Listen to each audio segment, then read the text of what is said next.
I'm contradicting myself here. But basically, what I'm trying to say is everything that I already said. So yes, yes, yes, yes, yes, yes, yes, and no.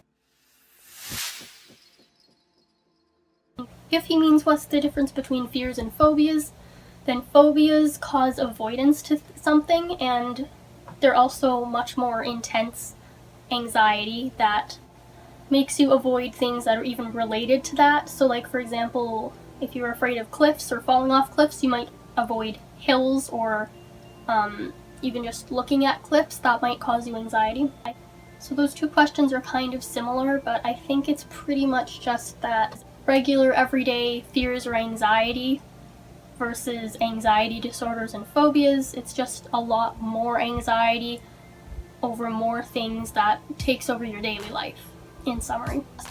If the rational mind understands that it's just anxiety, why is it so hard to overcome? This is a really, really good question, because I ask myself this like every day. But if there's one thing I've learned, it's that anxiety and logic do not get along.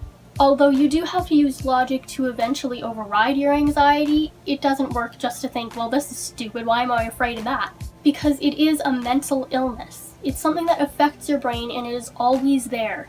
It's like there's a voice. There isn't voices, by the way. With anxiety, you shouldn't or don't usually hear voices, but it's like there's this voice that's constantly there telling you that you need to be afraid of this. Like, this is a life or death thing, and if you, I'll use my example of me being afraid to walk down slopes or hills. If you walk down that hill, you will die. It's like somebody telling you, and over again, you're going to die, you're going to die, you're going to die, it's gonna kill you.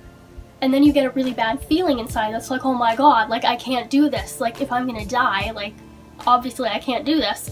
Which, yes, you can see it's just a hill. But when somebody is telling you how dangerous the hill is, and that you're gonna break your leg and fall down and die, and you're gonna be left there, and nobody's going to find you, and you'll just be in agony for 3 whole days, I think it's also because it's a thing that you know in your mind could happen. Like, it's so unlikely, whether it's good or bad, unlikely things can happen.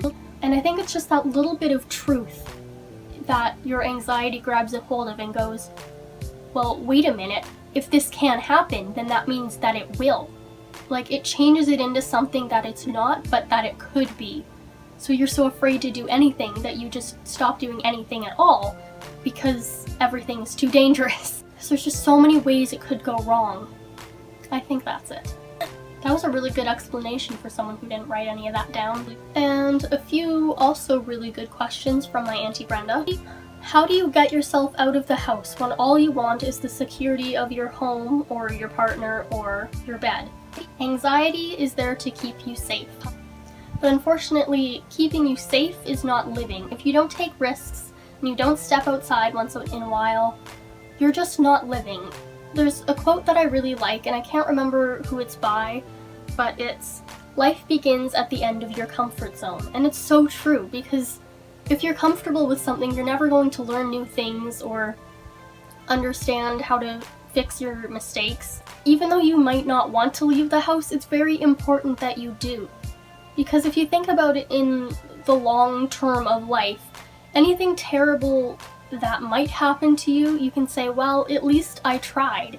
Anxiety keeps you from living your life, and you have to decide at one point whether you want to live your life or you want to hide away from your life. And it's always easier to hide away and not fight your battles, but life isn't easy.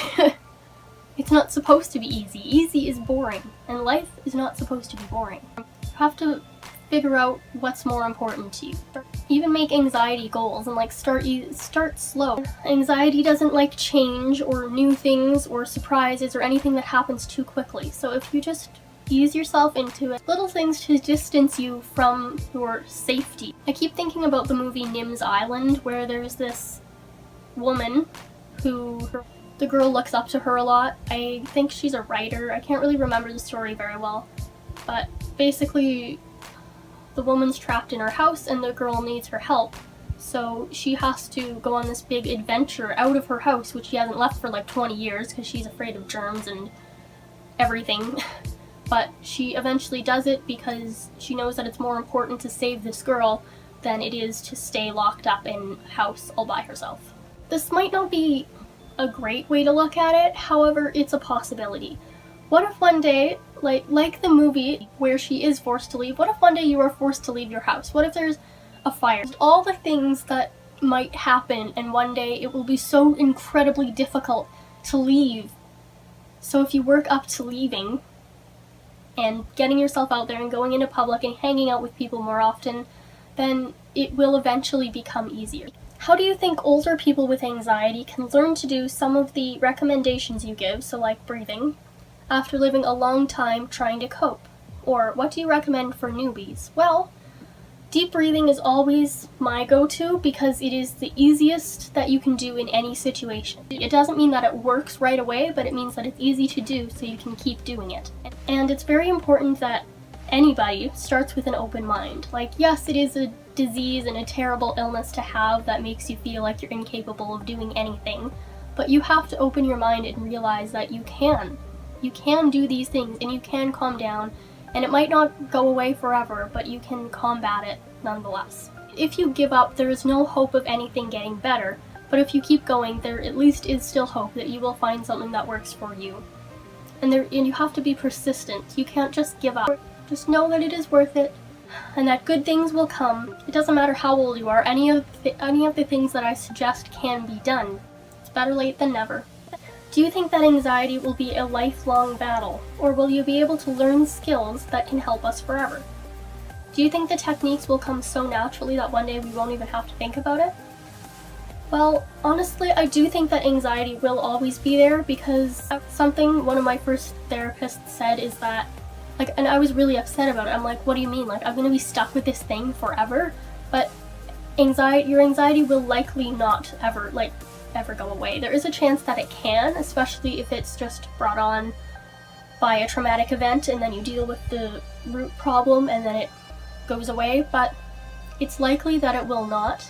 However, that does not mean that you should be incredibly disappointed like I was, because there is definitely hope, and I kind of already talked about this in the last question, but I think the skills that you do learn can indeed help you forever. So I think the answer to those first two questions are both yes.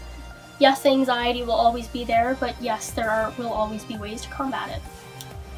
As for will the techniques come naturally, the more practice you do, the more natural it will come. I don't think it's a one-day thing, one day I'll be fine and I won't have any anxiety. I think in some stages or phases of your life, it will come a lot more natural to you, but then something might happen and it might cause a whole bunch more anxiety. Different things will trigger you. There'll be different situations that you didn't know would trigger you. There'll be different ways that you find that can help, and then things that you find that don't help as much as they used to.